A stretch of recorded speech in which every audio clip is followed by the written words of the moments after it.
Good morning, and thank you so much for tuning in to another episode of Coffee, Coaching, and Conversation. We have been doing this for 40 weeks. This is week 40. And when I tell you it has not been short of anything that we are unfamiliar with in 2020, we have had to pivot. This morning, we definitely had to pivot, but we are grateful for this opportunity to come to you with intentionality, just to celebrate what this show means, but to also bring some of the people that I know, some special guests who can chime in and join in this conversation. So I want to say good morning to you all. Good morning. Good Morning. morning. Good morning. Thank you all so much for being here this morning. I appreciate it. Thank you for bearing with me with all of the unforeseen shenanigans. Sometimes we talk about shenanigans. This is unforeseen shenanigans this morning. And we've just had to pivot to prosper. So I am so grateful to have with us. I will start with who I think is furthest away. We have Dwayne Watkins Sr. from the Georgia area. Dwayne, if you'll just take a moment, about 60 seconds, introduce yourself, and then we're going to let everyone else introduce themselves as well. I'm Dwayne Watkins. I am I work with the physically disabled here in Georgia, and I am just thrilled to be here. Thank you so much. Next up, we have Finis, the boss, Parkerson the third. I'm reading your name. Hey, that is all right. I am Finis E. Parkerson III, otherwise known as the boss because of my business realm and financial. And BOSS stands for Building Others Successfully Strong. I'm just grateful to be here on this amazing platform with you, Kim, as always. So I'm just looking forward to the conversation. Thank you. Thank you so much. Next up, we have Joshua Harper. Hey, good morning, good people. Again, my name is Josh Harper. I currently reside in Memphis, Tennessee, and my interests are at the intersection of religion, education, and Black liberation. And I am super duper happy. In fact, I'm hippopotamus happy to be part of this. I like that. Thank you so much. Last but certainly not, giving me the girl boss vibes, the CEO vibes this morning. Not alone. Seems like a requirement to be a man on the show this morning is that you got to be bald. I don't know. Maybe that's it. But hey, we got my sister friend joining us this morning, Nicole Gates. Just tell us a little bit about yourself. Good morning, everyone. I am Nicole Gates, the CEO, founder of the CEO Mindset TV show and podcast, and the CEO Unlimited, which is an agency that helps women-led businesses be successful in branding, marketing, and all of those things. Thank you for having me on the show. Let's do this.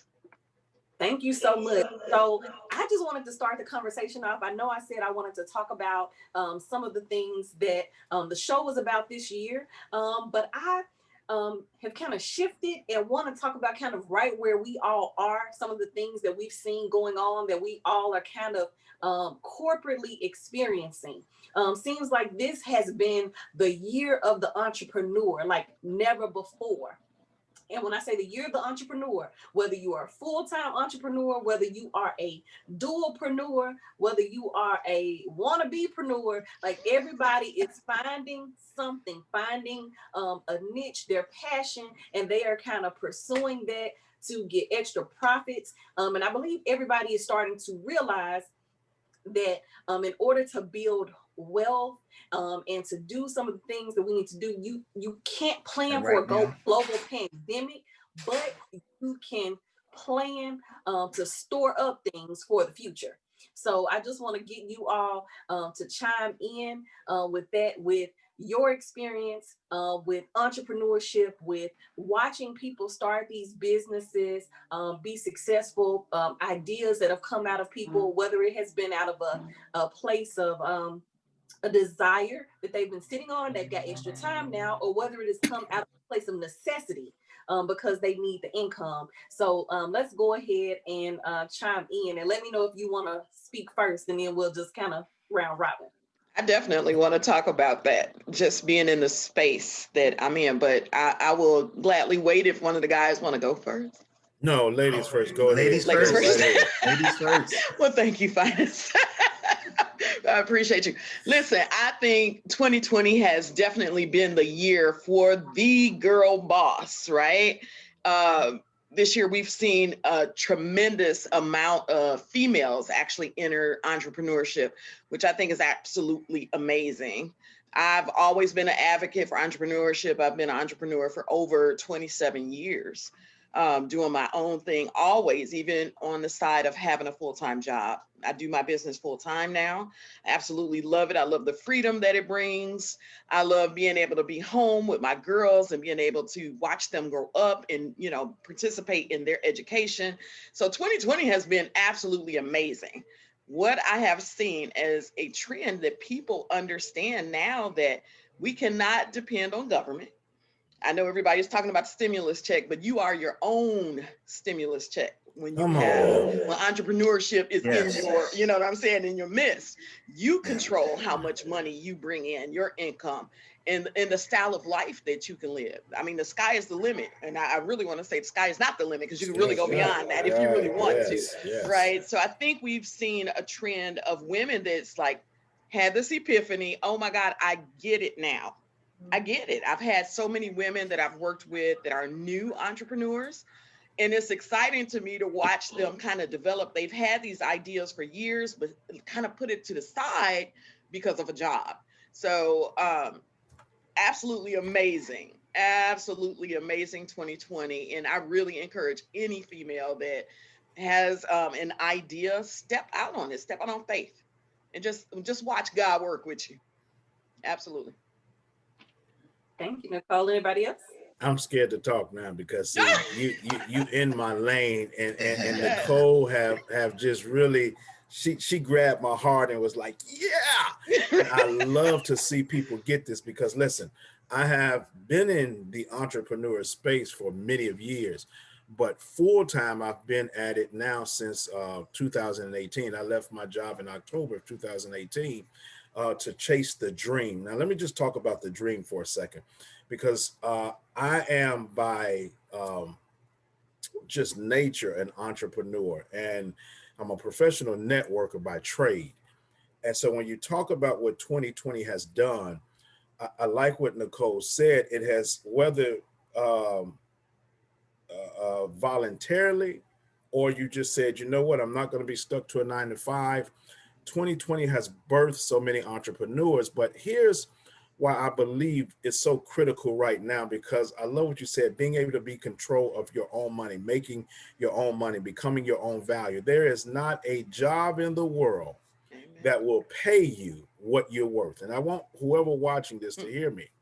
So until you find that God-given purpose and chase that, you'll forever be enslaved to a system that will keep you enslaved to pay you just enough to keep you in bondage. Yep. And so 2020 has allowed many to break out of that. I'm an avid student of Dr. Miles Monroe. Dr. Miles Monroe said something years ago, and it just hit me in the last 2 years how strong it was. He said, do you honestly believe, and see, this is going to sound heteric to so many people, especially the church world, so I'm not even going to go down that path, but he said, do you honestly believe that God allowed you to be born in such a mighty creation of his, to work a 9 to 5 and then die? Yes. See, the natural mind can't conceive that, because we've been so systematically programmed to work a 9 to 5, to chase the American dream. I'm not after the American dream. I'm after God's dream, because it's only God's dream that can help God's people to change the world that God intended to change, because it's his creation. See, I hate you brought this up, because this is my heartbeat right here. Yes. And so it's to help people to see, to get unlocked, to get unchanged, to come out the matrix, if I can say that, and see the true reality of what our DNA is. And that's to be fruitful, multiply, subdue, replenish, and have dominion over the thing that God created us for. Kim, I'm gonna let it go right there. I'm done. I'm done. Yes, perfect. Kim, on this question, please just allow me to sit and be a student. Josh, you have anything? Oh yeah, I mean, I like all of the reflections because I think that it's critical. We live in an hour where people are looking for freedom, while at the same time being able to pay their bills. I guess I bring a different perspective. One of the things that concerns me in this age of entrepreneurship is I get the you're making you're setting your own hours and you're kind of doing your own thing, but I just hope that we are continuing to be mindful of the fact that an old adage that is said, ain't none of us free until we're all free. That's right. One of the things that I'm concerned about with entrepreneurship is that the entrepreneurs are opening doors, but they seem to forget about people when they get in the room. And so for me, I think that it's important and vital that we not be so centered and focused on personal wealth that we negate and neglect the fact that it's a communal affair. And so for me, being a person that is a student and a scholar of Black theology, Black liberation in particularly, I'm want to always make sure that we're mindful of the fact that we can't do this alone, and that it's not solely about the. I heard a pastor say one time, it's not solely about the acquiring of the accoutrements of the aesthetics, which essentially means it's not about just getting materials and then having wealth and then sitting on your laurels and doing nothing. It's Man, actually come about on.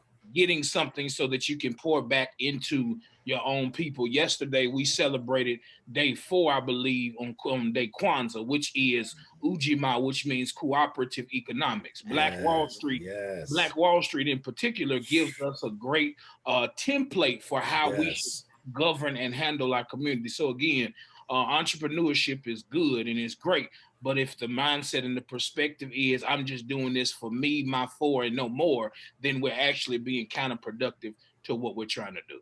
Let So me jump in before there we, real quick. okay, Because see, I love what Joshua just said, and that Yeah, is the key. that We is key. have to have education, and I'm glad you brought up such a pivotal entity to our culture and history, Black Wall Street. That's where we have to, and I say have to with the highest of utmost reverence, get back to as a culture, helping us as a culture to redevelop a Black Wall Street where we are exasperated of a crab mentality. And that's the thing we have to kill within us as a culture, is that we've got to start doing things where we can start employing one another again, building one another up as a culture again, learning how to come together in this whole entrepreneurship dynasty that we're in, and teaching our younger kids, hey, it's about getting back to what was once created for us, from the barbers, the beauty salon. See, man, that's so I, deep to me.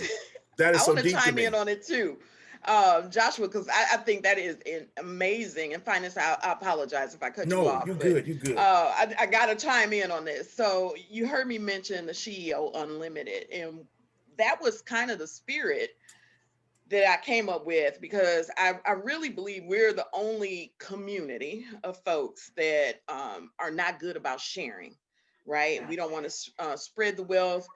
We don't bring somebody else in. When we get it, it's like we disappear instead of actually bringing people in. So when I formulated, or and I came up and I designed, and it was by design, the CEO Unlimited, I pulled in on purpose different women that have their own businesses, that are experts in various fields. We have a girl that's, I mean, her thing is HR. She knows it inside and out. We have a business attorney. We have a girl that does event planning. We have a travel specialist. We have Kimberly actually does all of our empowerment coaching, right? Because one thing that I noticed in business and being an entrepreneur and in the space that we're in currently, we have women that are starting businesses but have absolutely no idea of the basics, right? So I was like, you know what? I know all of these women that work in these different capacities, whether I've used their services or not, I know them to be experts and they're local. why not come together? I don't need to make all the money. I make pretty good money. I don't need to make all the money, but I can spread it out because I can't do all the work. So I did realize very early on, yes, I'm working with all these other small business owners. I can't do it all. I'm not an expert in HR. I'm not, you know what I mean? So I Yes. love what you said because that is really where we have to be at this point. Finance, you talked about networking. Networking is essential. And I know people that don't believe that networking actually benefits them in business. And I don't understand how they come up with that concept. Systematic But yeah, programming. it's different for me. So yes, I totally, Joshua, you hit that on the, I mean, you just hit it on the head. So good. And that's why we formulated the CEO Unlimited to really kind of counter some of that. You know, we want to pull somebody else in. And some of these ladies are just starting, you know, in their field of expertise, but they needed some, you know, some groundwork, some clients to work with. And I had clients that, you know, needed graphic artists. I'm not a graphic artist. That would be something I would have to, you know, send out anyway. So why not utilize the folks right here that I know could use that money, right? Or could, you know, you have that client and be able to build with that one client to get more clients. So I'm excited about actually starting the CEO Unlimited. We have been hitting it hard. In 2021, we plan to go even harder, but these ladies are amped up and they are excited to help other women in business. Awesome. I think that's awesome. Finding a way, to connect, to collaborate, and just think, like Josh was saying, me, my four, and no more. That Ooh, shouldn't it should that not be. shouldn't be our mindset. Now we're gonna take a shift. We're still staying right there. Where do you think that mindset comes from? Do you think it comes from a history of trauma, of some of the things that have been done to us and how we've had to scream and scrape to survive as families? Or where do you think that is rooted in? And if you've done any research and would like to speak on that, but where do you think that mindset came from within our communities? I'll put the word fear out there. I'm not going to talk. I'm going to let somebody else talk. But I think fear has a lot to do with that. Yeah, I think you used a term that I think is fitting, um, trauma. But trauma doesn't happen in a vacuum.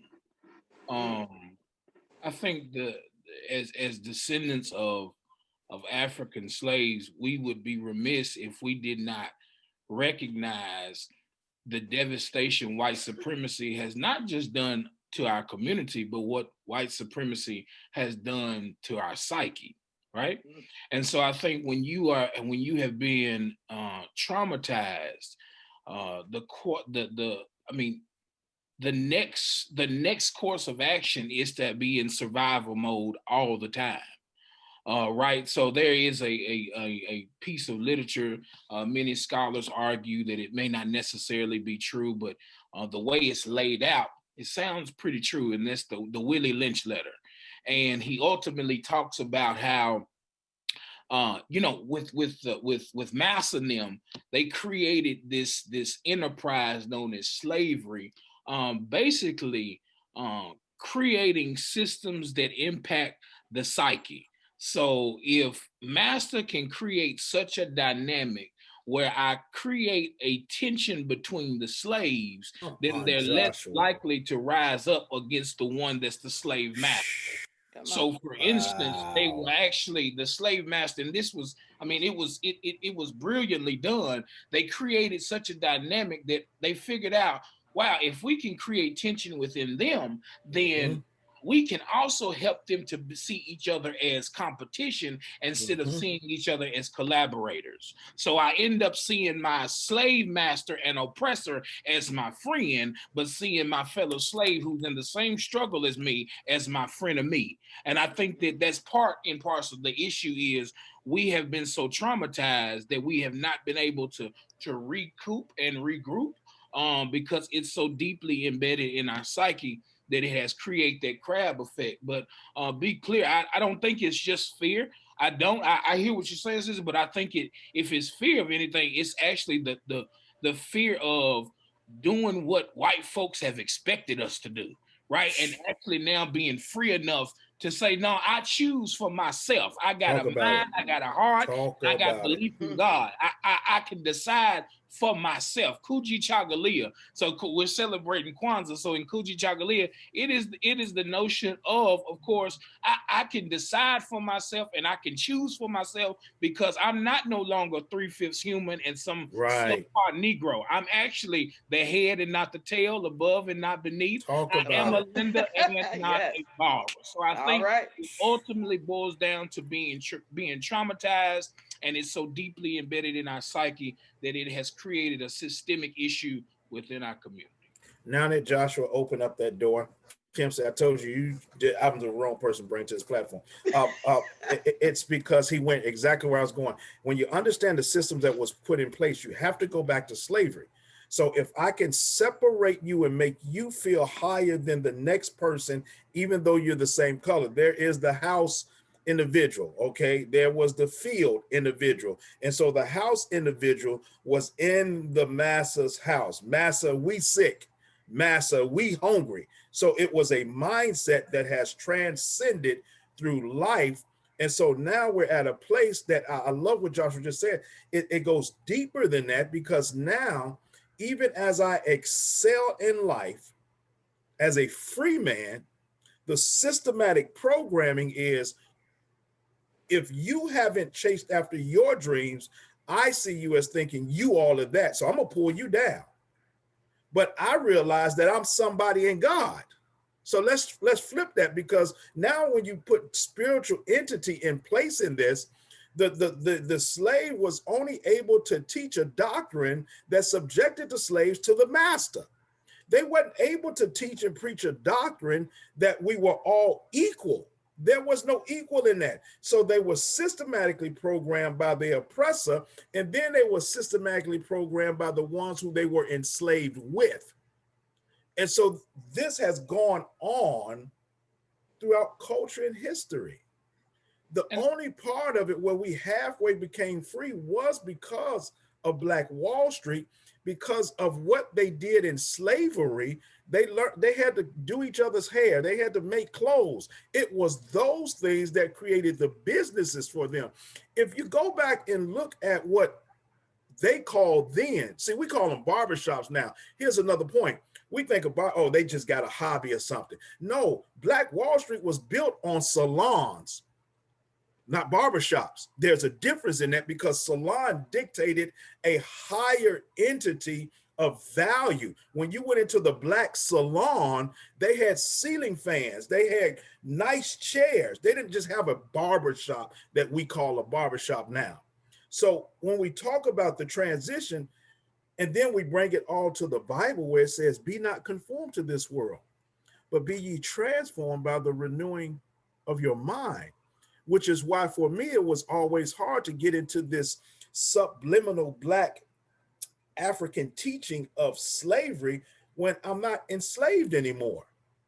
I'm renewed. I know my value now. God created me to be replenished. God created me to subdue, multiply, have dominion. But now I got to teach my brothers and sisters, listen, we don't have to be in war with each other.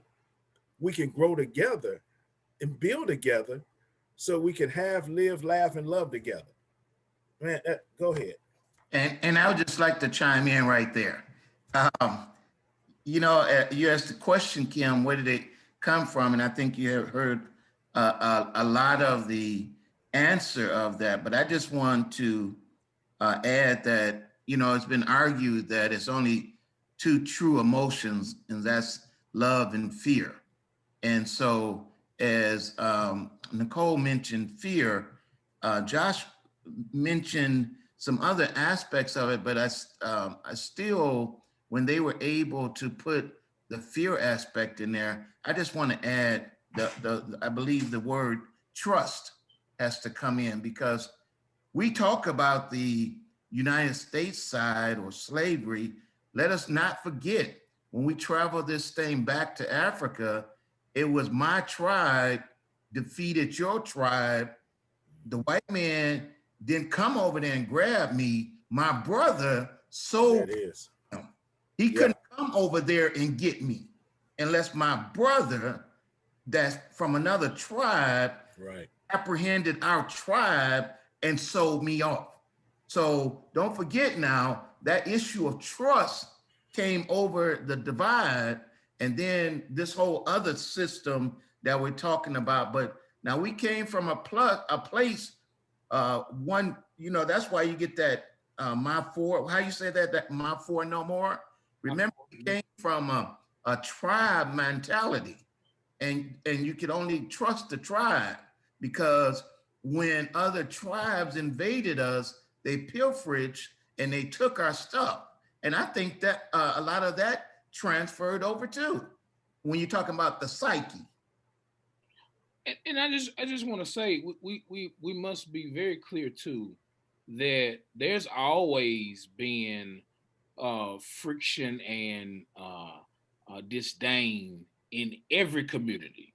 One of the things that people oftentimes neglect is, you know, that is true. You know, the chiefs and tribe chiefs and whatnot, they are the ones who, you know, cut the deals and negotiations with Europeans and whatnot. But a lot of times I'm finding Black people, we zero in on what we do, but we don't zero in on the things that perpetuates and has exploited what we've done. It for me, until we hate white supremacy as much as we love the thought of being accepted by white people, we'll never be able to grow. It doesn't make much sense to me to hate the bullet that hit me, but to not hate the one who pulled the trigger. It just don't make sense to me. That's me personally. And so I think for me, it's vitally important that we understand that, you know, going back to radical individualism, which is white supremacy, which is this notion that I can neglect my own people for the sake of myself, me, my four, no more. And so I think that as we talk about entrepreneurship and culture and blackness and what have you, I think that it is vitally important that we resist the temptation to be selfish and to be radically individualistic, which is what we've been taught, which is that's the Western world. But I think that if we're going to be true to our ancestors and be true to who we fundamentally are, we've got to understand that tribal doesn't necessarily always have a negative connotation. It can also speak to a collective work, that you're prideful of the people that's in your tribe, and you can actually do work collectively for the greater good. That's good. I wanna shift and and let's go into so in the month of January I'll be talking about time management. So I really want to, you know, as we're getting ready to start this new year, kind of want to introduce this conversation of goal setting. You know, some people like to use the term resolution. I personally don't like to make New Year's resolutions because I am always setting goals. But goal setting, personal development, growth, time management, I know that's a lot, but those all kind of go hand in hand. I just want to kind of introduce that and get you all to chime in on your thoughts, and we'll kind of go there, and then we'll find a place to land and wrap our conversation up for today. Well, I mean, goal setting is so key. I've never been the resolution person either, Kim. There's a difference between resolution and resolve. Let me start there.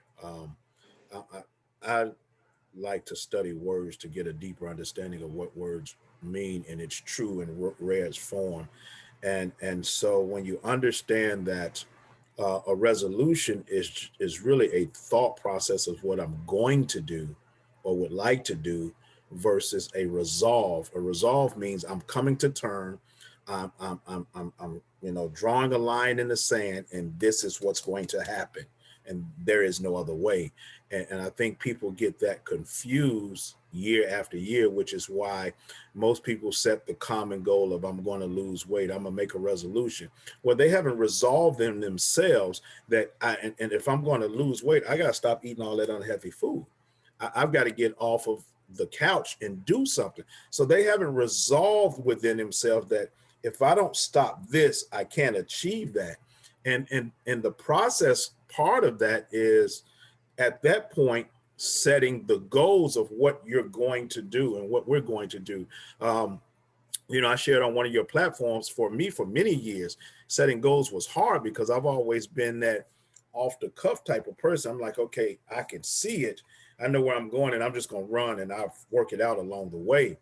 But in order to actually be productive at that is being able to set those margins along the way so that you have, as when you're on the interstate, you can know which mile marker you at and how far you are from getting to your destination.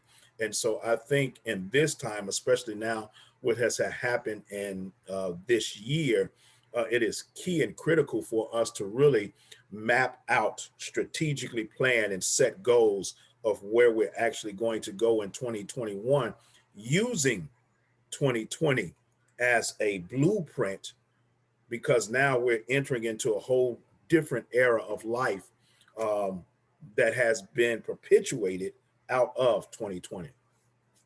And I would just like to chime in to say, I think, Kimberly, this is a very good place, in my opinion, going into 2021 to get into the whole notion of goal setting, because I believe that 2020 has allowed me to reset. So if it allowed me to reset now with fresh eyes, I can look at, I see my movement is toward consulting. I believe that I haven't had too many, as I look at, my journey, I haven't had too many people my age as examples to look towards on how to go into the next decade, how to grow and how to develop, because too many of in my neighborhood, too many of our Black men were killed too early to see how to age and grow and develop. So as I look at as goal setting and understanding, I like what Fina said about the resolve, and Kimberly, when in your goal setting class the other day, it keeps ringing through my head about the thought process, and saying that, even as I look at goal setting, this is what I'm going to do, not maybe, not if, but I have to keep training my mind. But for goal settings, having a vision, having a resolve, this is the direction I'm going in. So when I understand where I'm headed, I understand in time management, how to spend my time, who to spend my time with, how to spend my resources, and what to spend my resources on. Because I've resolved in my mind that this is all headed to this goal. So all of those do come into play. Then how do I even develop myself? What is my strengths, or how do I have to cover my weaknesses to move towards that goal, that vision, that resolve I've set as I move into 2021? That's good. Nicole, Josh? Well, I think goal setting I think it's essential. I don't know how we move forward in anything without doing it. So, it's something I highly encourage. I really encourage people to actually sit down, take some time by themselves when it's quiet, and really kind of reflect and look at what they have coming up, and, really kind of setting some goals, especially if it's something they really, really want to do and they want to see happen. I think, it's essential, period. Yeah. I think goal setting is critical. Um, but in addition to goal setting, you also have to have some grace setting. Um, Meaning a lot of times we we kind of get derailed when we have not met a certain goal at a certain time. And so Mm. I have found that one of the enemies of goal setting is not giving yourself the grace to just not do as well as you thought you were going to do. I think when it comes to goal setting, time management, things like that, I think that we have to. I think it's better to understand it as a journey and not as much a destination. Because a lot of us, we feel like, okay, if we have these goals, then I'm gonna get to X, Y, and Z. And I think we all can attest to the fact that if you're taking a trip anywhere, it's not so much the destination as it is the things you see along the way of to the destination. And so I think when you begin to understand that the journey isn't so much about becoming anything, but it may be about unbecoming the things that you thought you had to do to get there.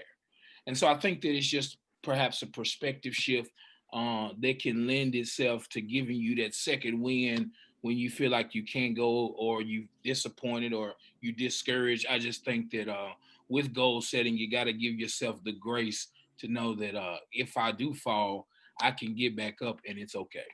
Yep. Kim, if I can, I like to really parallel a lot, or should I say, use the word a lot as a foundation to so many, because one of the passage scriptures when I was learning goal setting and actually sitting in a class, Luke 14, 28 through 30 says, um, for which of you intending to build a tower does not sit down first and count the cost, whether he has enough to finish, lest after he has laid the foundation and is not able to finish, all who see it begin to mock him, saying, this man began to build and was not able to finish. One of the principles of that, and this is where goal setting falls, is sitting down and counting up the cost. It is a journey that is truly to get to your goal, to get to your destination.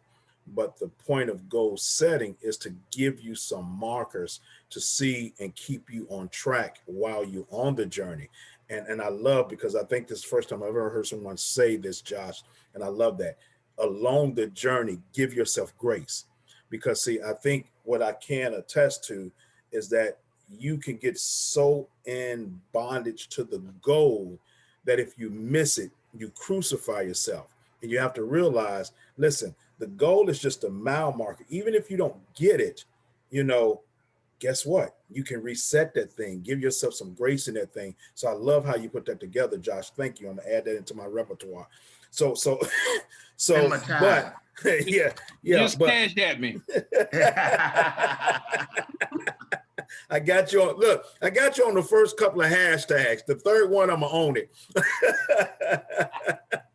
But you have to count up the costs, and that's what the word says. So we shouldn't be doing anything that we really hadn't sat down to really give it some thought. And that's why I love the word resolve more than resolution, because when you resolve something, you're saying, I've taken a deep look at where I am, and I'm drawing a line in the sand and saying, you know what?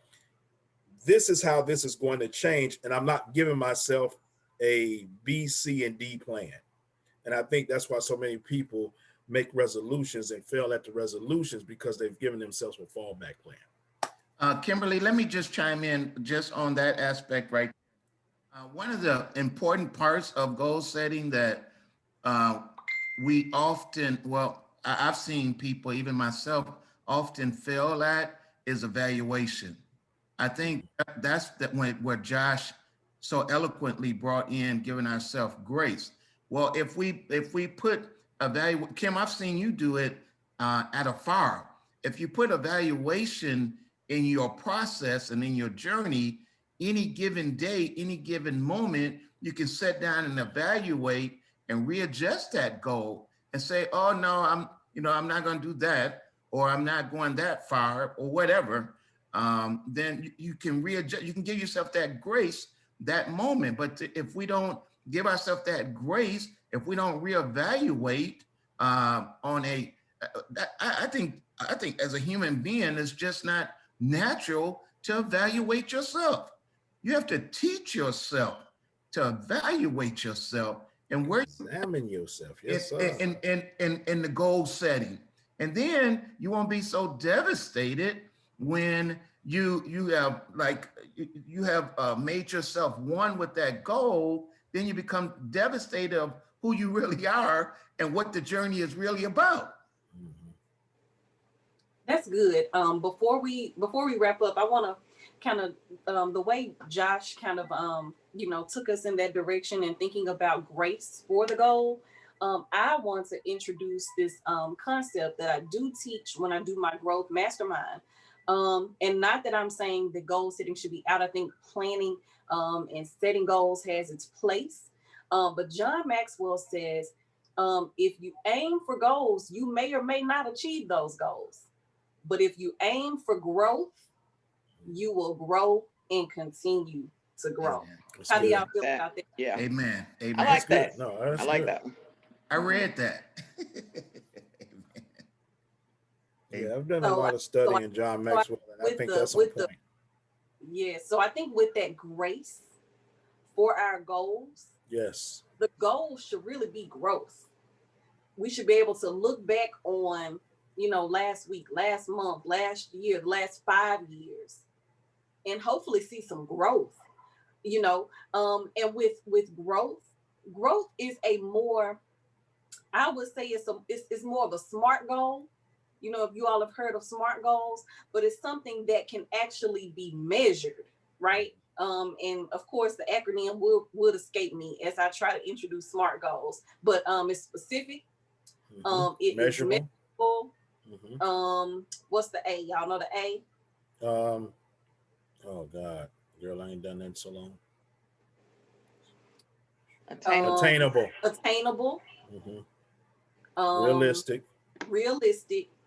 And then I think the T has to do with time. Mm-hmm. Time measured. Yeah, time measured or something to that extent. Something like that. Mm-hmm. So the main thing for me is something that can be measured, right? So Right. I may say, I want to make more money in 2021. That's a goal. Mm-hmm. And I'm not really allowing myself for any grace. It's also not specific. It's not even strategic. How am I going to get to that? Now, if I say in 2021, I want to bring in $5,000 a month in income from my business, that's specific. Then I can start working backwards if I have products and services so that I can attain that. But not only that, as far as growth, that's pushing me to do the thing that I need to do to get that particular outcome. How do y'all feel about that? Amen. No, I think that's very practical. I think that can be, I think practicality can be the vehicle to get you to where you're trying to go. Thinking about things in a practical sense, and that's very practical. There's a poet, Samuel Beckett. He has a quote when you mentioned John Maxwell and what he said. He says, "Ever tried, ever failed, no matter. Try again, fail better." And ultimately, he's just talking about pivoting on what Maxwell said. At the end of the day, focus on growing. And you're gonna get to some goal eventually. Mm-hmm. But know that as you grow, you will fail. That's just part of life. But even in your failing, you try again, and you fail a little bit better than you did before. So I think it's practical. I think it's applicable, and I don't think it's so theoretical that people wrestle with the concept. It's really simple, and it's easy to grasp. So I'm on board for that for sure. And I think that we have attribute fail as such a negative connotation in life that many people are afraid. Something Denzel said in one of his speeches was that if you're going to fail forward. Fail forward. And that is so key. And one of the stories that I love is the story of the product. If many of you know the product Formula 40, Formula 409. Well, do your research on it, but Formula 409 is only Formula 409 because 408 other tries failed. And when they got the Formula 409, they said, this is what we're going to call it, Formula 409. And so that, so it's failure is not a negative connotation until you stop doing what you're trying to achieve. But no matter what you do, there's going to be an element of failure, but it's just a way of showing you there's another way to do something. Right. And to add on to that, just real briefly, I think that kind of goes back to the grace setting piece. Just because I failed does not make me a failure. Come Um, on, say There it that. is. we have, we Yes. have to we have to understand that the Yes. things in life, they are verbs, but those verbs do not make me a noun. And I think Right. that is vitally important that we remember. I can mess up, but that doesn't make me a mess up, right? And so Right. I think that is always important to always center yourself, and again, give yourself the grace, because if you don't, you'll begin to see yourself as the thing that you did, Yeah. and Right. I think that could be detrimental. I think it goes back to mindset, Joshua. You spoke on that a little bit. It does really go back to our mindset. We have to retrain ourselves, the things that we knew or we were taught or we were forced into. We have to be strong enough and bold enough to retrain our thoughts and our mindset. If you notice, I said our group is called, my TV show is called the CEO mindset, because there's a mindset that you have to have as an entrepreneur, and you're setting goals and doing, it's a shift. It's a big shift. And 2020 taught us nothing else. It taught us how to shift. If you were paying attention, I would say it taught us how to shift. And a lot of things that, we had learned, we had to unlearn and learn a different way, a better way, so. And another thing on top of that, Nicole, is again, I have to always go back to, because of this platform, I'll say this, because of us as believers, you have to understand God said, and be not conformed That's it. to this world system. Yes. And so we've been so encapsulated because we're birthed into this world. We adapt and take on this world's analogies, the systems, Yep. all these biases. But God says, don't conform to this. I mean, he forewarned us, but be ye transformed. In other words, get a true understanding of who you are, where you are. Right. See, I may be in this place, but I like what Joshua, I'm not enslaved anymore. I don't have that mindset. Now, I want to help pull those people who are, first of all, still enslaved in their minds to understand, listen, we don't have to have this crab mentality. And so this whole platform has been about renewing the mind. And I hope that the people who get to see this, I'm talking to y'all right now that's watching this, I hope that you understand it's about changing this before you can change your circumstances, your environment, your home, your culture, your job, whatever it is. Until this gets changed, yes, you're going to still be encapsulated to this world system that is really an enslaving system. The bank, oh my God, the banking cartel is an enslaving system. The education system, because why? Because the education stopped our children, stopped us from dreaming and really tapping into our God-given purposes. And many of us have to reinvent ourselves later in life because we start thinking for ourselves and not the system that's programming our thought process. I don't know how this came up, but anyway, I'm done. I'm done. That's a whole word. That was a whole word. And did you say the banking cartel? I just wanted to make sure I got that. Banking cartel. It is a cartel. Yes. The original name for the banking system was cartel, but many people don't know that. But that's another whole segment there. Yeah. Oh yeah. Go ahead, Josh. You're on mute. I just wanted to say, and I don't think this is what you were saying. Finis. When as we talking about business and as we get ready to conclude, it is very important that we do not conform to the patterns of this world. That is very important. But as we talk about business, so that people won't get a misnomer, that it's crucial that we also not limit ourselves to doing business with those who are just in the body of Christ. Yes. I think that people sometimes forget, I don't have to like you to do business with you. That's right. You know Money is green.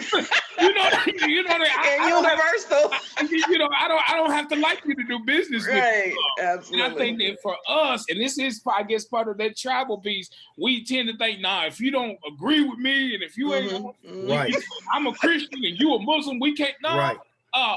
Green still covers money. Amen. Yes. And then you have these things called contracts that makes a huge difference. Like I just think that it's also important that as we are, believing as we are people that believe in Jesus, we also understand that when it comes to the business sphere, we don't have to just limit ourselves to those who are Jesus followers. I don't care what kind of follower you are, as long as green. Hey, So, as long as we can do business together. Yes. so Amen, listen, brother.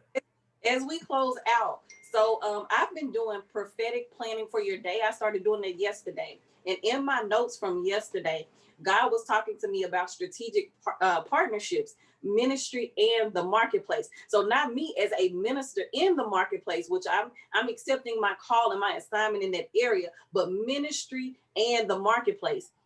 In the Old Testament, 1 Samuel chapter 9, verses 1 through chapter 15, verse 31, Saul and Samuel partnered together to lead God's people. Mm-hmm. Samuel could speak into Saul's life because he felt secure in his calling. Right. Samuel affirmed Saul's complementary role and honored him for it. So basically, you see here that Samuel illustrates the role of a pastor, a ministry leader. Saul illustrates the role of an entrepreneur, the marketplace leader. So here's what's important. The pastor must include business leaders in decisions so that they can own ministry. Entrepreneurs must include pastors both in their checkbook and their calendar. Pastors must give the church's ministry to entrepreneurs and marketplace leaders. Entrepreneurs must give their spiritual gifts to the church's ministry. But a lot of times pastors fail in this partnership. We could also say people of God, right? Not just pastors. Mm-hmm. Exactly. People of God fail in this partnership because they feel intimidated, and entrepreneurs fail in this partnership because they feel independent. Mm-hmm. So we need, so no, that's a whole word, but Kim, that's a whole nother platform you about to bring up, because statistically the numbers are down when it comes to partnership and ministry and marketplace. I mean, it's almost an oxymoron in the Western culture church. So that's, I don't even know why you brought that up. That's a whole nother story. To be continued. Our next conversation will be about that. I want y'all to put a pin there, and our next conversation will be just with that. But I want to thank you all so much for your time, your sacrifice today. I don't take it lightly. It means so much to me. For those of you that are watching this recording, please make sure that you comment, that you chime in, let us know what spoke to you. But if you don't get anything else from this conversation, know that we've got to have a coming together. We've got to work together. We've got to collaborate. We've got to have strategic partnerships. Mm-hmm. But just know that if you fail, you are not a failure, right? You are not. Yes.